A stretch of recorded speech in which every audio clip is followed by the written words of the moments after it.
오늘은 고린도서 4장 7절에서 9절을 본문으로 부활의 능력이란 제목으로 함께 은혜를 나누도록 하겠습니다. 오늘은 에베소서 강해를 잠시 멈추고요. 그리스도의 부활에 관한 말씀을 함께 전하려고 합니다. 기독교 교리를 정리한 것 중에 이런 말이 있습니다. 한 번 태어난 사람은 두 번 죽고 두 번 태어난 사람은 한 번 죽는다.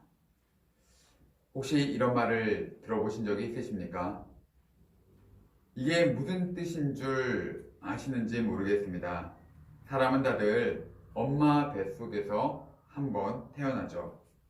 그런데 두 번째로 다시 태어나는 것은 중생, 즉 예수를 믿어 다시 태어난 거듭난 삶을 의미합니다. 그리고 모든 사람은 예외 없이 죽음을 경험하게 되죠. 이것이 첫 번째 죽음입니다. 그런데 죽고 나서도 끝이 아니죠. 사도 요한은 계시록 20장 6절에서 이렇게 말합니다. 이 첫째 부활에 참여하는 자들은 복이 있고 거룩하도다. 둘째 사망이 두 번째 죽음이죠. 둘째 사망이 그들을 다스리는 권세가 없고 도리어 그들이 하나님과 그리스도의 제사장이 되어 1000년 동안 그리스도와 왕노릇 하리라. 두 번째 죽음은요, 첫 번째 죽음이 모든 사람들이 다 경험하는 육체의 죽음이라면 두 번째 죽음은 우리가 흔히 알고 있는 지옥을 의미합니다. 하나님과 영원히 분리되는 죽음을 말하는 것이죠. 정리하자면 예수 안에서 거듭나지 않은 사람, 즉 한 번만 태어난 사람은 첫 번째 죽음 후에 두 번째 죽음인 지옥까지 경험하게 되지만요. 두 번 태어난 사람, 즉 거듭난 사람은 두 번째 사망에 이르지 않고 구원을 얻게 됩니다. 이것이 바로 계시록 20장 6절에서 나오는 첫째 부활을 의미합니다. 그런데요, 두 번째 부활이 또 있습니다.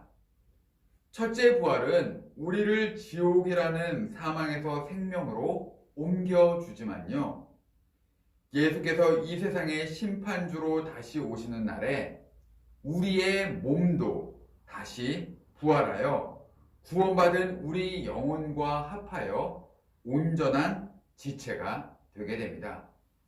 이것이 바로 둘째 부활이죠.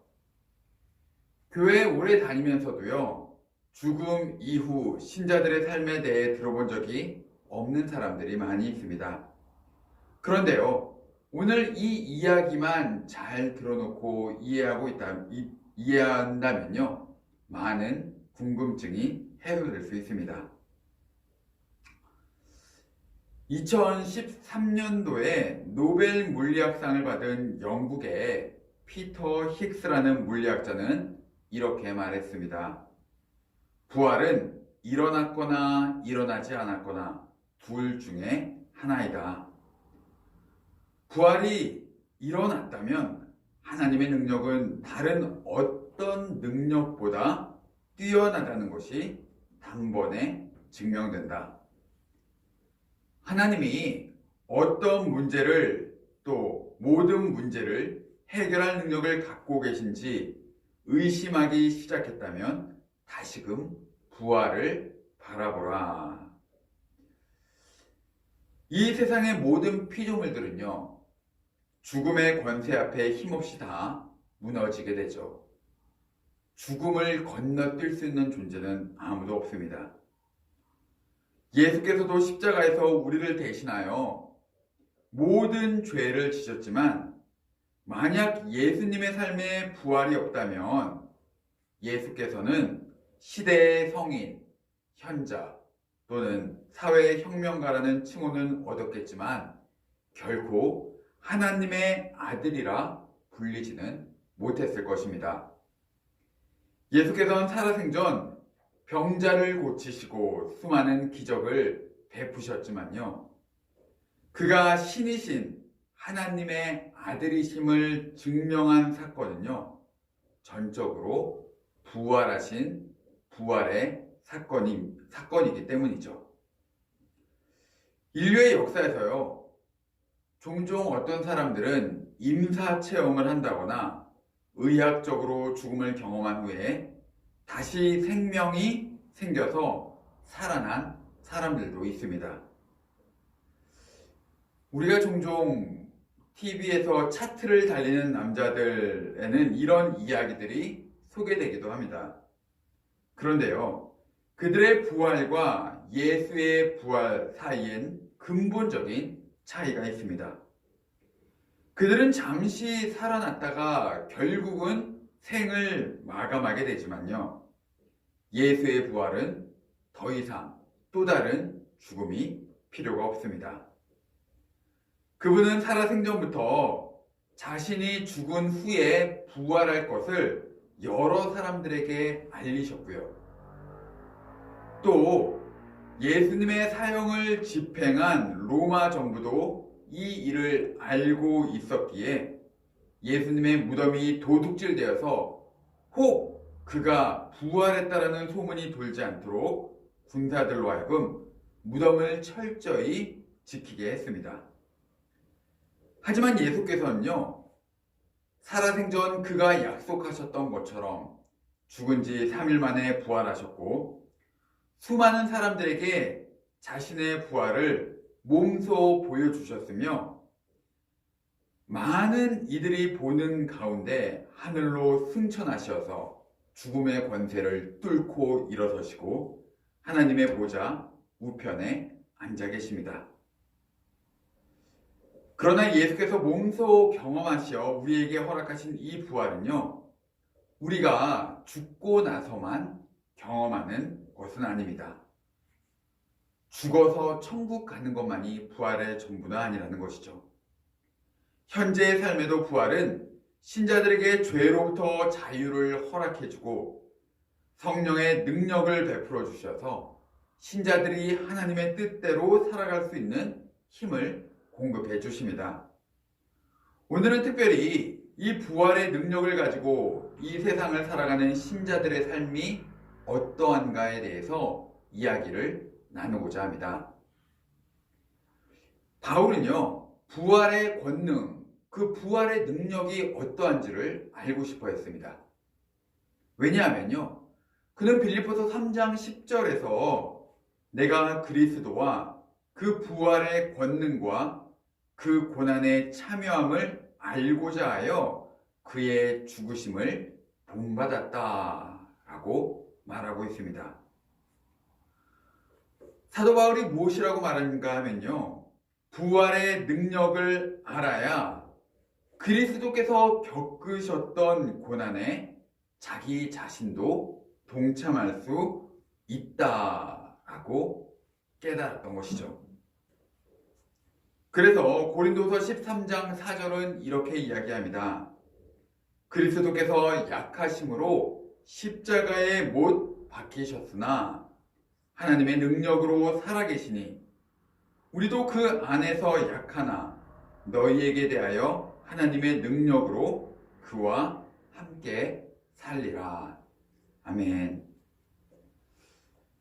그리스도께서 약하심으로 십자가에 못 박히셨으나 하나님의 능력으로 살아계신 것처럼 우리 역시 그리스도 안에서 약하지만 하나님의 능력으로 그와 함께 살 것이다. 부활의 능력이란 사실 약해지기 위한 능력입니다. 견디는 능력, 고난 받을 수 있는 능력인 것이죠. 약해지기 위한 능력이란 것은요, 두 가지 의미를 가지고 있습니다. 첫째는 우리의 힘과 권리, 지위를 내려놓는 것입니다. 부활의 능력을 받은 사람들은 섬김을 받기보다는 섬기는 삶을 살게 되고요. 그런 사람들의 삶에는 겸손과 온유가 나타나게 되어 있습니다. 그리스도의 섬김과 희생의 메시지를 전하면서 정작 자신은 고압적인 태도로 메시지만을 전한다면 이것은 그리스도의 메시지를 받는 사람에게 아무런 효력도 영향력도 발휘하지 못할 것입니다. 저는 코로나 사태에 한국 교회가 정부와 대척점에 서서 마치 정부가 교회를 향해 종교 핍박을 가하는 것이라고 해석하는 것에는 문제가 있다고 생각합니다. 세속 정부와 교회는요, 원칙적으로 정교 분리가 돼서 서로를 간섭해서는 안 되지만 사실 전염병 사태에서 정부의 권고를 종교 핍박이라고 보기는 어려운 부분이 많이 있습니다. 이와 관련해서는 교회 홈페이지에 합동신학대학교의 김병훈 교수님이 쓰신 글을 올려놓기도 하였습니다. 특별히 이렇게 정부가 교회를 핍박한다라는 프레임으로 보는 사람들은요, 교회를 세속 정부보다 더 높은 하나님의 기관으로 보아서 마치 국가와 이 교회가 파워게임을 하는 양상으로 이해하기까지 합니다. 기독교 역사를 보면요, 313년에 로마 콘스탄티누스 황제가 기독교를 국교로 인정하면서 교회는 국가의 주요한 힘을 가지고 권력을 행사하는 존재가 되기 시작했습니다. 그런데 자세히 보십시오. 기독교는 힘을 가지기 시작하면서 동시에 타락하기 시작했습니다. 코로나 사태로 인해 정부와 각을 세우며 싸우려고 하는 것 자체가 크리스텐덤 시대에, 즉 기독교 왕국 시대에, 기독교가 정치 힘을 가지고 있던 시대의 발상인 것이죠. 물론 교회는요, 신사참배와 같이 성경의 뜻과 어긋나는 정부의 명령에 대해 목숨을 걸고 반대해야 하지만요, 기독교 역사를 한번 보면요, 초기 기독교를 한번 보십시오. 그들은요, 자신의 믿음을 지키기 위해 권력을 가지고 국가와 맞선 것이 아니라 순순히 사형장으로 향했습니다. 섬김과 희생이 없는 믿음은 겉만 요란하고 화려한 껍데기가 되기 십상인 것이죠. 두 번째로요, 약해지기 위한 능력은 하나님이 우리의 약함과 허점과 어리석음까지도 사용하신다는 뜻입니다. 오늘 본문 8절을 보겠습니다. 사도 바울은요, 우리가 우겨쌈을 당하였다라고 기록하고 있는데요, 억울한 일로 우겨쌈을 당하고 답답한 일과 박해를 당하는 사도 바울과 같이 선교의 대사명을 가진 이의 것이 아니라 평범한 그리스도인의 삶이라고 여러분들은 생각하십니까?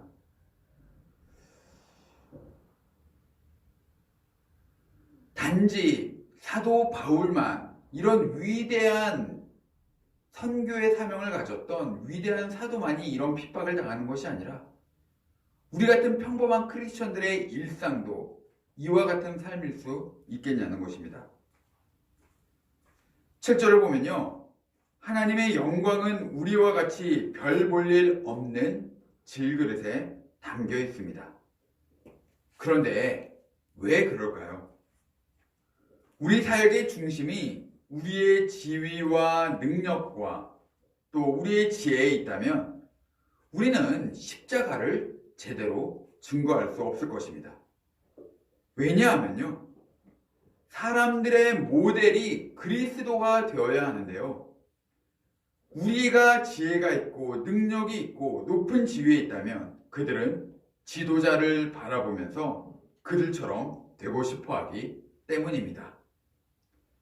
그래서 대부분의 은혜로운 간증들은 사실 별 효과를 나타내지 못하는 경우가 많습니다. 그 사람 안에 있는 하나님이 아니라 간증자 그 사람을 바라보게 하기 때문이죠. 선교의 아버지라고 불렸던 인도의 선교사 윌리엄 캐리는요, 성경 번역을 위해 인도의 출판사를 세웠는데요. 그가 잠시 부재 중이었을 때 출판사에 불이 나서 모든 성경 번역본들이 소실되었습니다. 수년간 열심히 일했던 모든 노고가 한순간에 사라져버린 것입니다. 그러나 그는 이내 곧 이렇게 이야기합니다. 손실은 컸다. 그렇지만 여행길은 첫 번째보다도 두 번째 갈 때 훨씬 더 쉽고 확신에 차서 갈 수 있다. 그러므로 그 일에서 진정한 가치는 하나도 잃어버리지 않았다고 나는 믿는다.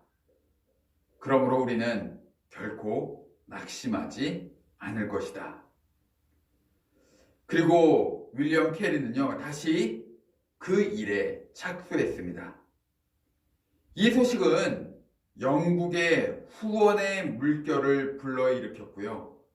복구된 출판소에서는 그 후 20년간 성경 전체 그리고 신약 성경의 단권 성경들이 44개 언어와 방언으로 출판되게 되었습니다.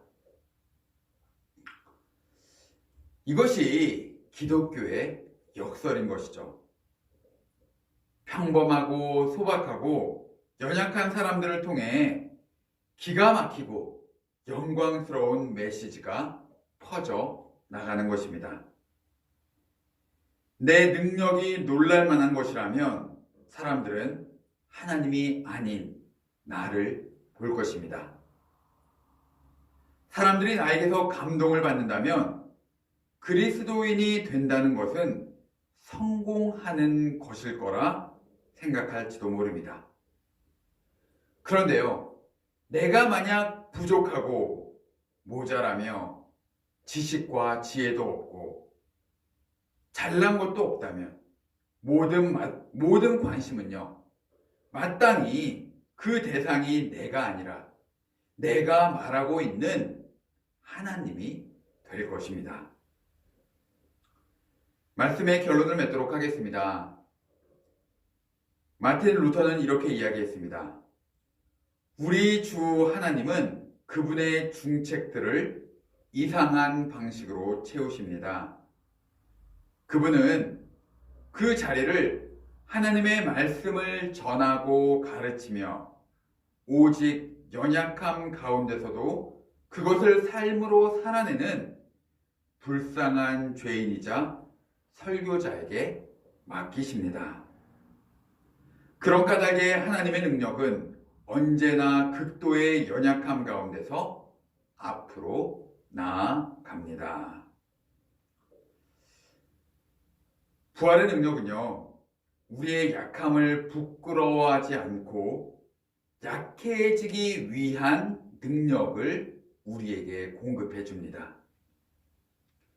하나님은 우리가 스스로 약해지는 삶을 선택하길 원하십니다. 스스로 약해진다는 것이 무엇입니까? 낮아져 섬기는 삶을 사는 것. 그리고 우리의 약함과 부족함을 통해 하나님은 결국 당신 자신을 드러내시며 영광을 나타낼 것이란 사실입니다. 오늘 주신 말씀을 가지고 잠시 묵상하도록 하겠습니다. 주님, 우리는 왜 강해지고만 싶은 것일까요? 나의 약함으로도 하나님의 영광을 드러내는 삶을 우리는 살고 있는 것입니까? 비록 나에게 넘치는 은혜와 복은 없지만 내가 가진 이것으로, 나의 약함으로 내가 섬길 수 있는 곳은 어디입니까? 우리 스스로 하늘 보좌를 내어버리고 예수 그리스도께서 이 땅에 오시어 십자가를 지셨던 것처럼 우리도 그 예수를 본받아 연약함 가운데 스스로 낮아지는 능력을 얻게 하여 주시옵소서. 이렇게 함께 기도하며 주신 말씀 붙잡고 함께 결단하며 나아가는 저와 여러분이 되시기를 주님의 이름으로 간절히 축원을 드립니다. 아멘.